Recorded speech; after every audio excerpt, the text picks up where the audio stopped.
శివుడి జ్యోతిర్లింగాలుగా పేరొందిన 12 శైవ క్షేత్రాల్లో 11వ లింగం కేదార్నాథ్. కేదార్నాథ్ భారతదేశంలోని ఉత్తరాఖండ్లోని రుద్రప్రయాగ జిల్లాలో ఉంది.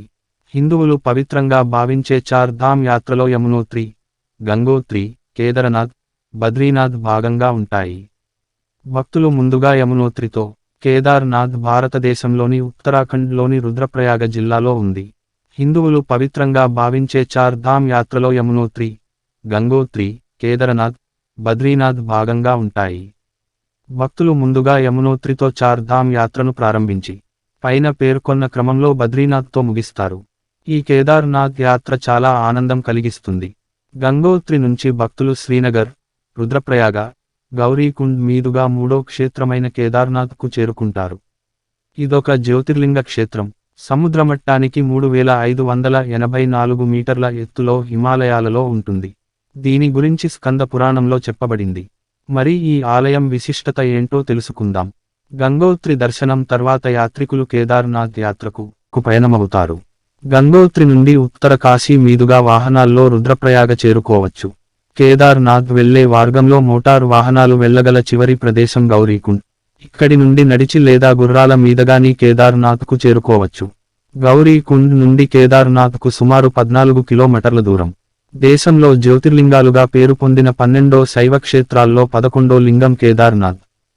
కేదార్నాథ్ ఆలయం 3 పర్వతాల మధ్య ఉంటుంది.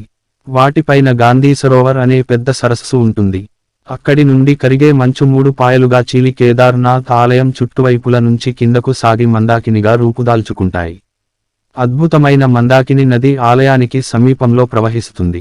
ఈ శివాలయంలో ఎద్దు పృష్ఠభాగం రూపంలో ఉండే శివలింగం అత్యంత పవిత్రమైనది.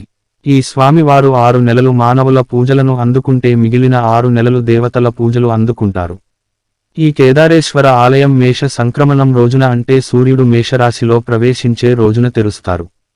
ఇది వైశాఖమాంలో అనగా ఏప్రిల్లో నెల ఆఖరున లేదా మే మొదటి వారంలో వస్తుంది. తిరిగి వృశ్చిక సంక్రమణం రోజున అంటే సూర్యుడు వృశ్చిక నక్షత్రంలో ప్రవేశించే రోజున మసివేస్తారు. ఇది సాధారణంగా కార్తీక మాసంలో అంటే అక్టోబర్ నెల ఆఖరు వారంలో గాని, నవంబర్ నెల మొదటి వారంలో గాని వస్తుంది. ఈ స్వామివారు 6 నెలలు మానవుల పూజలను అందుకుంటే మిగిలిన 6 నెలలు దేవతల పూజలు అందుకుంటారని చెబుతారు. పురాణాల ప్రకారం ఇది హిమాలయ పర్వతములలో వెలసిన లింగం. నరనారాయణులిద్దరూ కూడా సాక్షాత్తుగా ఈ భూమండలపై బదరీ క్షేత్రమున తపస్సు చేసినప్పుడు ద్యోతకము అయిన శివలింగము. కేదారమునందు ఉన్న శివలింగంను దర్శనం చేయడానికి వెడుతున్నప్పుడు మరణించిన మోక్షమే.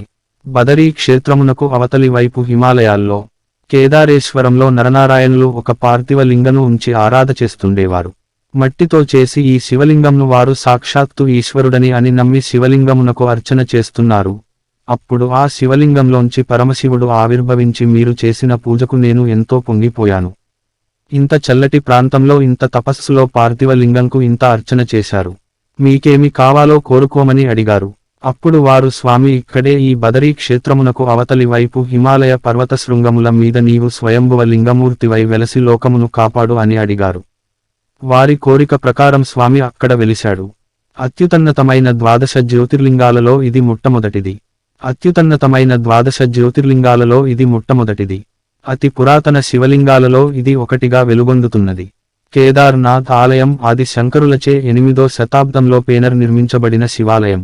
సుమారు 1000 సంవత్సరాల పురాతన చరిత్ర కలిగిన ఈ ప్రస్తుత ఆలయాన్ని దీర్ఘచతురస్రాకార స్థావరం మీద పెద్ద రాతి కట్టడాలను ఉపయోగించి నిర్మించారు. భక్తులు ఈ పుణ్యక్షేత్రానికి వెళ్లే మెట్లపై పాలీ భాషలో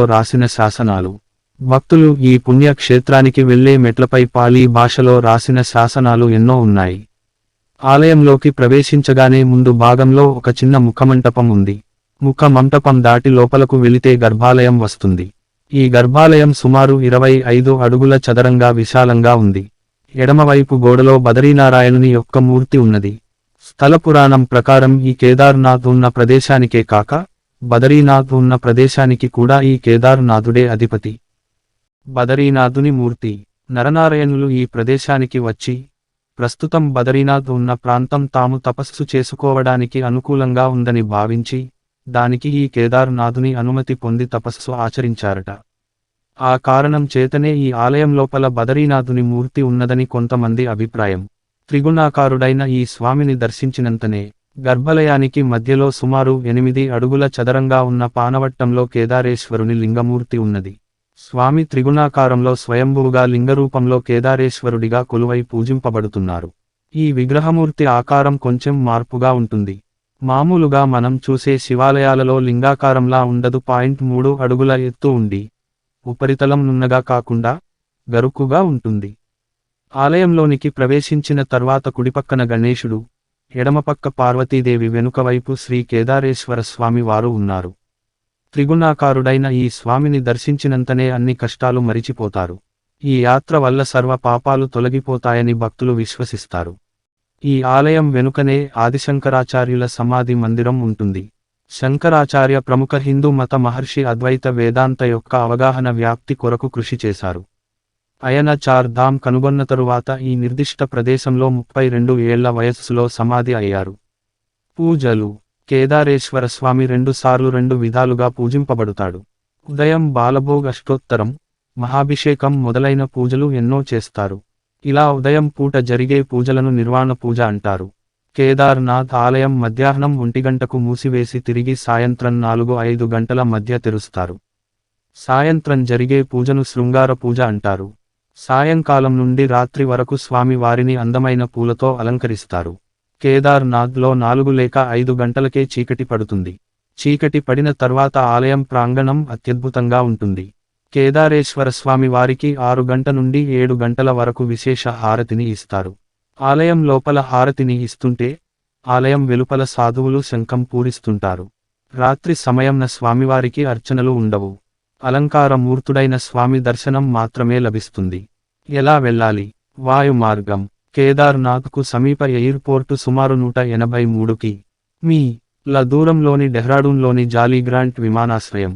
ఈ ఎయిర్పోర్టు నుండి రుద్రప్రయాగ్కు టాక్సీలు లభిస్తాయి. రైలు మార్గం. కేదార్నాథ్కు ఋషికేశ్ రైలు స్టేషన్ సమీపం. ఇక్కడకు కొన్ని రైళ్లు మాత్రమే వస్తాయి. అయితే 24 కి.మీ.ల దూరంలో కల హరిద్వార్ రైలు జంక్షన్ నుండి దేశంలోని వివిధ ప్రాంతాలకు రైళ్లు కలవు. రోడ్డు మార్గం. కేదార్నాథ్కు నేషనల్ హైవే 58 మార్గంలో అంటే ఢిల్లీ నుండి బద్రీనాథ్ మార్గంలో కలదు. కనుక బస్సు సేవలు బాగా ఉంటాయి. వేసవిలో న్యూఢిల్లీ నుండి బద్రీనాథ్ వెళ్లే బస్సులు రుద్రప్రయాగ్ మీదుగానే వెళతాయి.